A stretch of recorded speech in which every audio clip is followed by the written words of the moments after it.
Hello everyone, I'm the Mass Analyst. I'd like to do something different today. I'd like to get away from the DMCA just for one day. I'll have a lot more to talk about how the DMCA is used for improper purposes at some other point, but for today I want to get away from that. Instead, I'd like to respond to a video by Rex from Islamandfriends entitled Dad Arrested for Taking a Pipe to the Head of a Home Intruder. Now, I urge you to watch his video before watching mine because mine might not make a whole lot of sense if you haven't seen his first. I'll try and summarize his video though. There's this guy who wakes up one morning, early in the morning, and he happens to catch a naked guy in the bed of his teenage daughter. Evidently the teenage daughter had invited this guy over and they had sex together, and the father was furious. And furious the father should be, and I can understand that. What the father did next though is he took a pipe and he smashed the boyfriend's head in. And he was arrested for, I forget the exact charges, but he was arrested and he had to post a $10,000 bond. I think it was for aggravated assault. Now, Rex takes the position that this is outrageous. No, he's not saying that it was outrageous for the father to attack the kid, the boyfriend, with a pipe. What he's saying is it's outrageous that the law should file any charges against him. In fact, Rex states that if the father is going to be criticized, he should be criticized for not going far enough. He says that the father should have killed the boyfriend. Now, I can understand Rex's sympathy with the father's emotions. I mean, hell, I can sympathize with what the father was saying. If I were in the father's position, I don't know what I would do. Maybe I would do the same thing. Who knows? You never know until you're there. I can certainly sympathize with it. But I disagree with Rex's vigilantism approach. Now, if you watch Rex's video, he'll say that his view on this is not shaped by Islam, or he says that Islam has nothing to do with this point of view. Every male father would have the same emotions, would feel the same way. And certainly I can agree with that to a certain extent.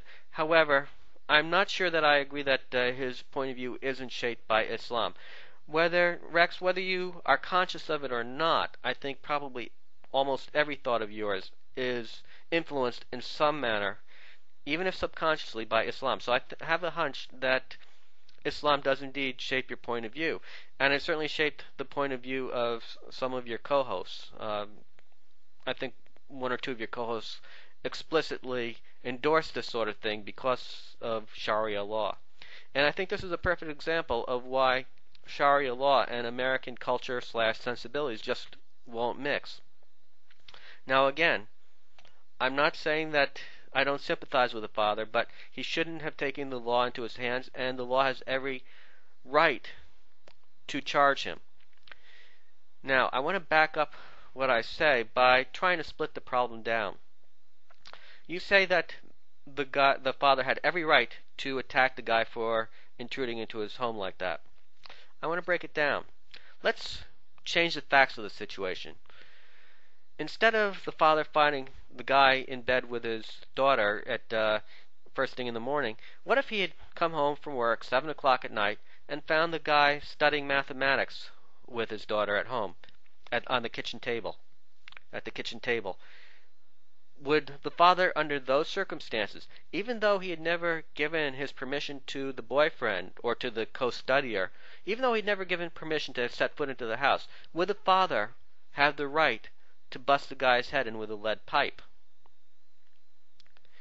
I would say no. I assume that you would probably agree with me that that would not be a proper behavior, and that the law would be perfectly justified to prosecute the father, that even though the guy was technically trespassing on the father's property, that the punishment that the father dealt out had no relationship to do with the crime. It was totally excessive, and indeed, the daughter had invited the guy over to the house, just as the daughter undoubtedly invited the naked guy over to the house in the real life situation. Now, then the question is, well, if you're not going to say that this is right under these circumstances, then obviously what you're saying is that it's not the act of trespass that gave the father the right to beat the guy's head in. It's the fact that the guy was screwing with his daughter, that the guy was fucking his daughter, his underage daughter, that gave him the right to beat his head in. And if you're going to take that approach, again, I can be sympathetic, but you have to realize what you're, in essence, saying is that the father should be able to enforce an abstinence-only policy. Now, you may not like it, but an abstinence-only policy just doesn't work. You can ask Sarah Palin's daughter about that. And within this culture, that's just not going to fly. Whether you like it or not, there is a very high percentage of promiscuous teenagers. Whether you like it or not, if you're going to make a rule that the father of any teenage daughter should have the right to smash the head in of any guy who's screwing with his daughter, well, basically you've just given fathers the right to kill off probably about 10 or 20 or maybe 40 or 50, I have no idea what the percentage is, but a substantial percentage of the teenage population. There are a couple of other things to keep in mind in evaluating the situation. First, remember that the guy who was naked with the daughter, he had the daughter's permission to come into the house. He was invited by proxy through the daughter. He had no reason to expect, well, he probably had damn good reason to expect that the father wouldn't be too pleased about this, but he had no reason to expect that the father would take a lead pipe to his head. That sort of thing is not customary in American law. It does happen, but it's not customary, and considering how often the situation must happen, I mean, I'm sure that sort of situation happens thousands and thousands and thousands of times a year, and you don't hear about this type of reaction that many times. He had no reason to necessarily believe that his head would be split open. It might be different. I could sort of understand it if he were on warning. If the father had said to the boyfriend, "Get the hell out of here. If I catch you in my house again, next time I'll split your head open." If he were on warning, then maybe you could justify your position. But given the way American culture treats these situations, given the fact that that sort of beating is so rare, I don't think he was put on adequate notice. Secondly, you said that anytime if you ever saw a naked guy in your house, you would go and shoot him. Well, let's think about that for a second.